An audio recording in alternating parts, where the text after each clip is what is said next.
नमस्कार, हमारा नाम है समरीन और आपने देखना शुरू कर दिया है लाइव सिटीज। बिहार में डेंगू के मामले में लगातार बढ़ोतरी हो रही है। आपको बता दें कि स्वास्थ्य विभाग इसको लेकर अब पूरी तरह से अलर्ट मोड में आ गया है। अगर बात हम गुरुवार की करते हैं तो गुरुवार को बिहार की राजधानी पटना में एक युवक की डेंगू से मौत भी हो गई थी। अब अगर बात हम आंकड़ों की करें तो आपको बता दें कि डेंगू मरीज के आंकड़े 16,000 पार कर चुके हैं। तो ऐसे में देखिए, जब भी जिक्र डेंगू का आता है तो लगातार कई लोग ये सलाह देते हैं कि डेंगू के इलाज के लिए बकरी का दूध दवा का काम करता है। तो आज हम इसी पर चर्चा करेंगे और इस चर्चा को करने के लिए हमारे साथ डॉक्टर खालिद हुसैन हैं। आपको बता दें कि इनकी क्लिनिक भी है एग्जीबिशन रोड में। तो सबसे पहले बहुत शुक्रिया डॉक्टर साहब बात करने के लिए। थैंक यू सो मच जी, जैसा कि मैंने शुरू में ही कहा कि डेंगू का कहर जो है वो थमने का नाम नहीं ले रहा है। अब अगर हम बात आंकड़ों की करें तो 16,000 पार आंकड़े चले गए हैं डॉक्टर साहब। इस तरह से लगातार इजाफा क्यों हो रहा है डेंगू मरीज का? इधर तो बहुत नॉर्मल, बहुत ज़्यादा बढ़ गया है डेंगू। और आज भी मैंने सुबह में, हम सोए हुए थे अर्ली मॉर्निंग, तो फ़ोन आया एक पेशेंट का कि हमको आपसे दिखलाना है। हम कहा कि अभी तो मेरी क्लिनिक बंद है, तो नहीं, हमको अर्जेंट है, सीरियस है, आप आके देखें। तो वो मरीज़ मेरे क्लिनिक ले आया और उसके बाद से वो बहुत, उसको हाई फीवर था, बॉडी एक था, वॉमिटिंग थी, रैशेस भी था।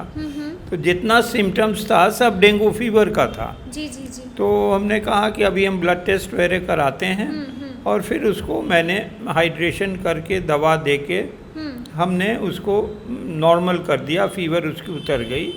और उसके बाद उसका रिपोर्ट आया आज आफ्टरनून में कि डेंगू पॉजिटिव है। तो वो लड़का 18 साल का था और वो यहीं पर कहीं रहता था और बोलता है कभी उसको कोई हेल्दी वो था।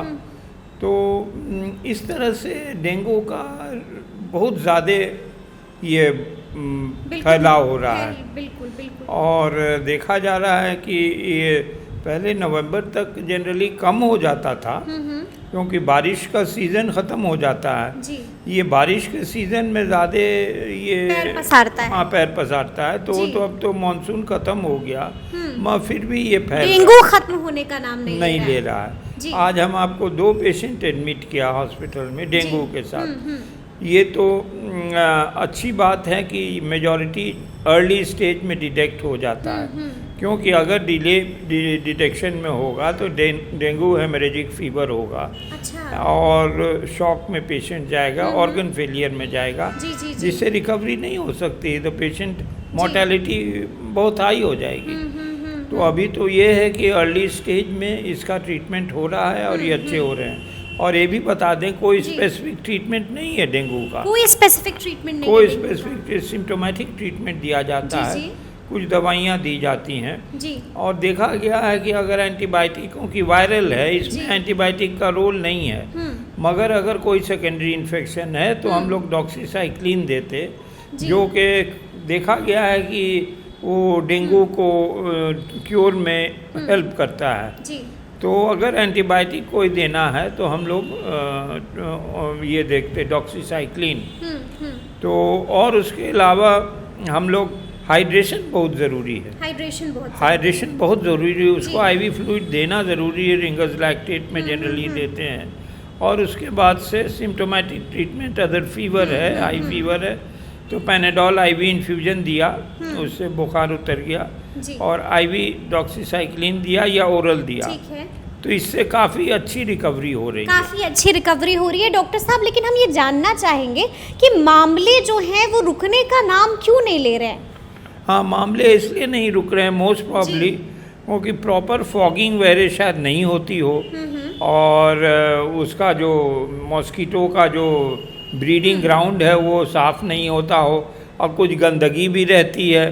तो ये सब सारे कारण मिला के ये फैलाव हो रहे हैं। और घर में के अंदर भी बहुत लोगों के घर में आप जाएं तो देखेंगे कि मच्छर बहुत उड़ रहा है। तो उनको भी तो मॉस्किटो रिपेलेंट और ये यूज़ करना चाहिए। क्योंकि अगर वो नहीं यूज करेंगे तो घातक हो सकता है। हाँ, घातक हो सकता है। ठीक है डॉक्टर साहब, लगातार ये बातें कही जाती हैं कि जैसे ही जिक्र डेंगू का आता है तो उसके बाद लोग सलाह देने लगते हैं, साफ कहते हैं कि अगर आपको डेंगू हुआ है तो बकरी के दूध का सेवन करें, ये आपके लिए बहुत कारगर होगा, बिल्कुल दवा का काम करेगा। तो क्या वाकई में ऐसा कारगर होता है? हाँ, क्या वाकई दवा का काम करता है? ये कंसेप्ट पब्लिक में ये कंसेप्शन है कि जो है वो दूध जो है बकरी का पीने से हेल्प करता है, ठीक हो जाएंगे आप। मगर इसकी कोई साइंटिफिक बेसिस नहीं है। क्या बात करें, कोई साइंटिफिक बेसिस नहीं। 2015 में एम्स के एक फुल टीम ने इसका इन्वेस्टिगेशन किया था, तो उन लोगों ने लिखा था, फाइंडिंग्स दी थी कि इसका कोई साइंटिफिक बेसिस नहीं है। अच्छा। मगर एक चीज़ है कि उस दूध में विटामिन B12 है, B6 है, सिलेनियम है, जो कि प्लेटलेट काउंट्स को इंक्रीज करता है। तो उसमें जो है देखा गया है कि लेना चाहिए, ऐसे कोई इसका साइंटिफिक बेसिस नहीं है, मगर कोल्ड मिल्क नहीं लेना चाहिए, गर्म करके दूध को, क्योंकि उसमें बहुत सारा इंटेस्टिनल बैक्टीरियाज वगैरह होता है दूध में, जो कि प्रॉब्लम कर सकता है। और चूँकि ये दूध जो है कहा जाता है कि जब डेंगू फैलता है तो इसका दाम बहुत बढ़ जाता है। दाम बढ़ जाता है बकरी के दूध का। बकरी के दूध का, क्योंकि लार्ज मेजॉरिटी जो पब्लिक की है वो समझती है कि डेंगू में बकरी का दूध बहुत फायदेमंद है, इसका सेवन करने से। तो क्या डॉक्टर साहब वाकई में इतना फायदेमंद है? वाकई में मतलब अगर आप बकरी के दूध का सेवन करेंगे तो डेंगू से छुटकारा पा सकते हैं?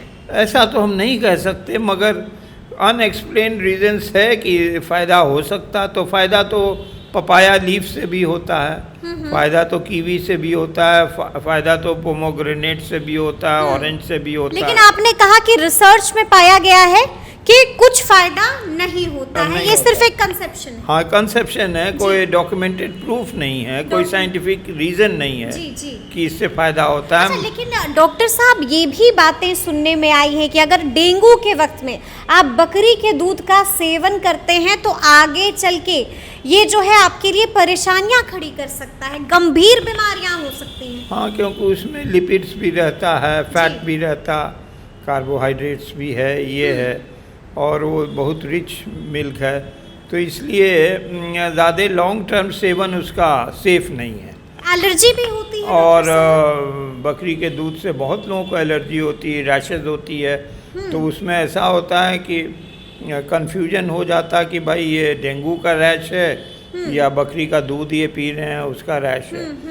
मगर to be on the safe side, अगर 2-4 दिन आप ले भी लेते हैं तो कंटिन्यू ना करें, कंटिन्यू ज़्यादा दिन नहीं करें। हाँ जी। मगर ये है कि ट्रीटमेंट तो लेना पड़ेगा, आईवी फ्लूइड बहुत ज़रूरी है, हाइड्रेशन ऑफ द पेशेंट, माने उसको हाइड्रेट कीजिए, पानी चढ़ाइए और पानी ओरली भी पिएगा, उससे बहुत फ़ायदा होता है। और अर्ली स्टेज है तो डेंगू में हमारा ख्याल है कि उसमें कोई इतना सीरियस प्रॉब्लम नहीं होता। अगर लेट स्टेज में छोड़ दिया, दवाई नहीं किया, तब जो है खतरनाक हो सकता है, खतरनाक और मोर्टेलिटी बढ़ती है, तब डरा सकता है डेंगू। हाँ, क्योंकि अच्छा जी डॉक्टर साहब, हम ये भी आपसे जानना चाहेंगे कि डेंगू के वक्त में अगर आप भी डेंगू के मरीज हैं तो क्या खाएं क्या ना खाएं, इसकी भी हम आपसे थोड़ी सी चर्चा करना चाहेंगे। क्या खाना चाहिए? देखिए, उसमें एडवाइस किया जाता है पपाया लीव्स और पपाया खाएं, ऑरेंज खाएं, कीवी खाएं, पोमोग्रेनेट खाएं, ये सब चीज़ों से बहुत फ़ायदा होता है, बहुत फ़ायदा होता है। और ओरल हाइड्रेट सोल्यूशन यूज़ करें जिसमें पानी में मिला के, उससे भी बहुत फ़ायदा होता है, क्योंकि हाइड्रेशन मेंटेन करना है। अगर हाइड्रेशन नहीं मेंटेन कीजिएगा तो प्रॉब्लम हो सकता है।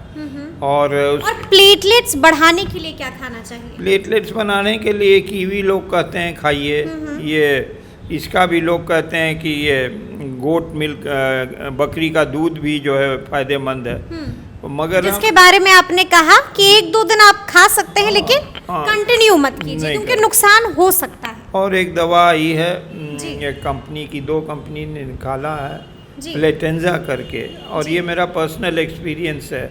हमने एटलीस्ट अब तक 30-40 डेंगू पेशेंट्स को देख चुके, एडमिट कर चुके और सब रिकवर किए। एक आदमी भी उसमें से ऐसा नहीं है कि वो रिकवरी नहीं हुई। 100% रिकवरी हुई। तो मैंने प्लेटेंजा दिया, प्लेटेंजा टैबलेट सुबह शाम 2 गोली 15 दिन तक जी। और वो स्टार्ट किया था जबकि उसका प्लेटलेट्स 80 आ गया था जी। और आफ्टर 3-4 डेज मैंने हर दिन प्लेटलेट काउंट ये करते थे तो उसमें वो 1,60,000 हो गया। 1,60,000 हो गया हाँ। प्लेटलेट्स जी। तो ये दवा हम सजेस्ट करते हैं प्लेटेंजा से, मेरा पर्सनल एक्सपीरियंस है कि काफ़ी फ़ायदा हुआ, काफी फायदा होता और है। ज़्यादा महंगी भी नहीं। और एक कैरेलियन आती है मगर वो थोड़ी महंगी है, हमने तो प्लेटेंजा दिया जी। और बहुत कारगर दवा। कितने की होती है ये दवा डॉक्टर साहब? ज़्यादा महंगी नहीं है, हमको एग्जैक्ट प्राइस तो याद नहीं, बट अब चीप है। इसका एक और आता है कैरेलन, वो जो है दैट इज़ एक्सपेंसिव, मगर ये ठीक है। तो मैं तो सब पेशेंट्स को प्लेटेंजा देता हूँ। ठीक है, तो ये तो हो गई कि क्या कुछ खाना चाहिए, लेकिन क्या नहीं खाएं ये भी जान लेना बहुत जरूरी है। हाँ, नहीं खाने का इसमें ये जो चीज़ें हैं ये खाइए, ठीक है, और ज़्यादा तेल और घी ये सब नहीं खाना है। हाँ, अवॉइड करना है। अच्छा। और क्योंकि ये जो है अगर ये इंक्रीज करेगा तो ऑर्गन को डैमेज करता है, तो इसलिए ज़्यादा ऑयली फूड्स को अवॉइड करना चाहिए। अवॉइड करना चाहिए डेंगू के वक्त में। हाँ, डेंगू के वक्त में जी। और पेशेंट को रेस्ट की ज़रूरत है, वो रेस्ट ले, क्योंकि 2 to 7 डेज में देखा गया है कि सिम्टम्स ये हो जाता है, मगर ये इसका रेस्ट बहुत इम्पोर्टेंट है, क्योंकि काफ़ी पेशेंट को रन डाउन कर देता है, तो इसलिए रेस्ट काफी वीक कर देता है। इसलिए रेस्ट बहुत इम्पोर्टेंट है। बहुत इम्पोर्टेंट है। तो सुना आपने क्या कुछ बता रहे हैं डॉक्टर साहब। देखिए साफ साफ बता दिया है कि बकरी के दूध का सेवन आप 2-3 दिन कर सकते हैं, लेकिन ज़्यादा यानी कि डेली इसको कंज्यूम मत कीजिएगा, क्योंकि साफ साफ बता दिया है कि कई जगहों पर रिसर्च भी हुआ है, और कई जगहों पर जब रिसर्च हुआ तो क्या कुछ रिजल्ट आया है ये भी आपको डॉक्टर साहब ने बताया है। ये भी बता दिया है कि क्या खाएं और क्या हरगिज़ ना खाएं। तो ये पूरी बातचीत आपको कैसी लगी है कमेंट करके हमें ज़रूर बताइएगा। तो इस तरह के तमाम अपडेट्स के लिए ऐसे ही हमारे साथ बने रहिएगा और देखते रहिएगा लाइव सिटीज़। बहुत शुक्रिया।